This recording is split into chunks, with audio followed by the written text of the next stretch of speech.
2 minutes. 2 minutes.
Good afternoon. You know, there are moments in this life, and I mean this literally, when the pure, unadulterated evil is unleashed on this world. The people of Israel lived through one such moment this weekend. The bloody hands of the terrorist organization Hamas, a group whose stated purpose for being is to kill Jews. This was an act of sheer evil. More than 1,000 civilians slaughtered, not just killed, slaughtered in Israel. Among them, at least 14 American citizens killed. Parents butchered, using their bodies to try to protect their children. Stomach-turning reports of babies being killed. Entire families slain. Young people massacred while attending a musical festival to celebrate peace. Women raped, assaulted, paraded as trophies. Families hid their fear for hours and hours, desperately trying to keep their children quiet to avoid drawing attention. And thousands of wounded, alive but carrying with them the bullet holes and the shrapnel wounds and the memory of what they endured. You all know these traumas never go away. There's still so many families desperately waiting to hear the fate of their loved ones, not knowing if they're alive or dead or hostages.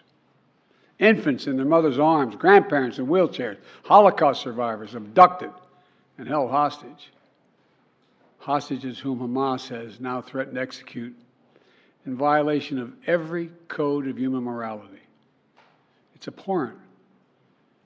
The brutality of Hamas, these bloodthirstiness brings to mind the worst rampages of ISIS. This is terrorism.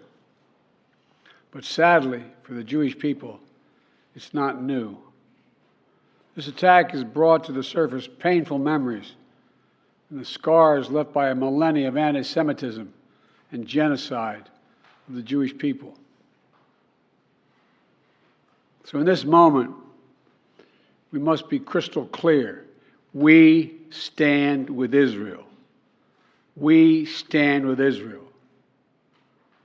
And we will make sure Israel has what it needs to take care of its citizens, defend itself, and respond to this attack. There's no justification for terrorism. There's no excuse. Hamas does not stand for the Palestinian people's right to dignity and self-determination. Its stated purpose is the annihilation of the state of Israel and the murder of Jewish people. They use Palestinian civilians as human shields. Hamas offers nothing but terror and bloodshed with no regard to who pays the price. The loss of innocent life is heartbreaking. Like every nation in the world, Israel has the right to respond, indeed has a duty to respond to these vicious attacks. I just got off the phone with a third call with Prime Minister Netanyahu, and I told him, the United States experience what Israel is experiencing, our response will be swift, decisive, and overwhelming. We also discussed how democracies like Israel and the United States are stronger and more secure when we act according to the rule of law. Terrorists purposely target civilians, kill them. We uphold the laws of war, the law of war. It matters. There's a difference. Today, Americans across the country are praying for all those families that have been ripped apart. A lot of us know how it feels. It leaves a black hole in your chest when you lose family. Feeling like you're being sucked in. The anger, the pain, the sense of hopelessness. This is what they mean by a human tragedy, an atrocity on an appalling scale. We're going to continue to stand united, supporting the people of Israel who are suffering unspeakable losses and opposing the hatred and violence of terrorism. My team has been in near constant communication with our Israeli partners and partners all across the region and the world from the moment this crisis began. We're surging additional military assistance, including ammunition and interceptors, to replenish Iron Dome. We're going to make sure that Israel does not run out of these critical assets to defend its cities and its citizens. My administration has consulted closely with Congress throughout this crisis. And when Congress returns, we're going to ask them to take urgent action to fund the national security requirements of our critical partners. This is not about party or politics. This is about the security of our world, the security of the United States of America. We now know that American citizens are among those being held by Hamas. I've directed my team to share intelligence and deploy additional experts from across the United States government to consult with and advise Israeli counterparts on hostage recovery efforts. Because as president, I have no higher priority than the safety of Americans being held hostage around the world.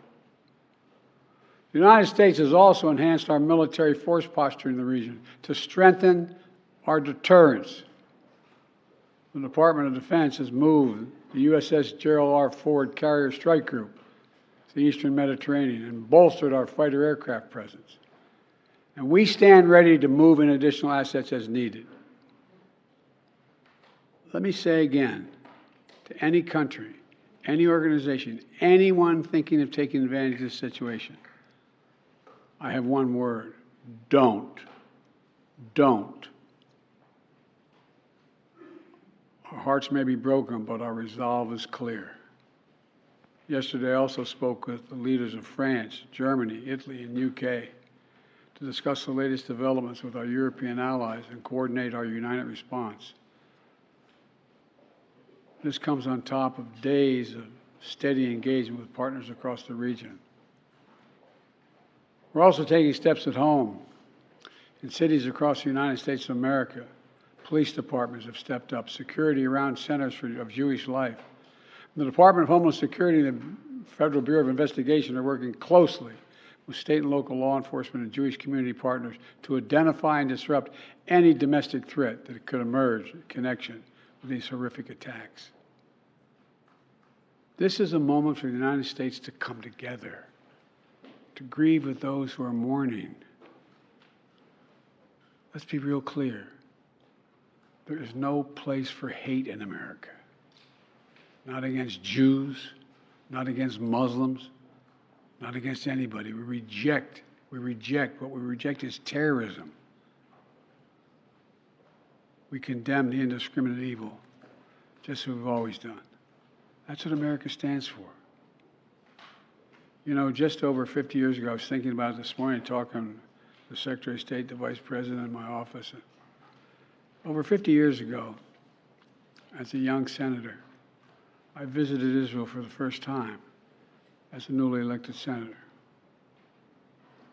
And I had a long, long trip, a meeting with Golda Meir in her office just before the Yom Kippur War. And I guess she could see the consternation on my face as she described what was being faced. They were facing. We walked outside in that sort of hallway outside her office to have some photos. She looked at me all of a sudden and said, "Would you like to have a photograph?" And so I got up and followed her out. We were standing there silent, looking at the press. She could tell, I guess, I was concerned. She leaned over and whispered to me, she said, "Don't worry, Senator Biden. We have a secret rep in here in Israel." My word is what she said. We have no place else to go. We have no place else to go. For 75 years, Israel has stood as the ultimate guarantor of the security of Jewish people around the world, so that the atrocities of the past could never happen again. And let there be no doubt, the United States has Israel's back. We will make sure the Jewish and democratic state of Israel can defend itself today, tomorrow, as we always have. It's as simple as that. These atrocities have been sickening. We're with Israel. Let's make no mistake. Thank you. Mr. President, what was your reaction?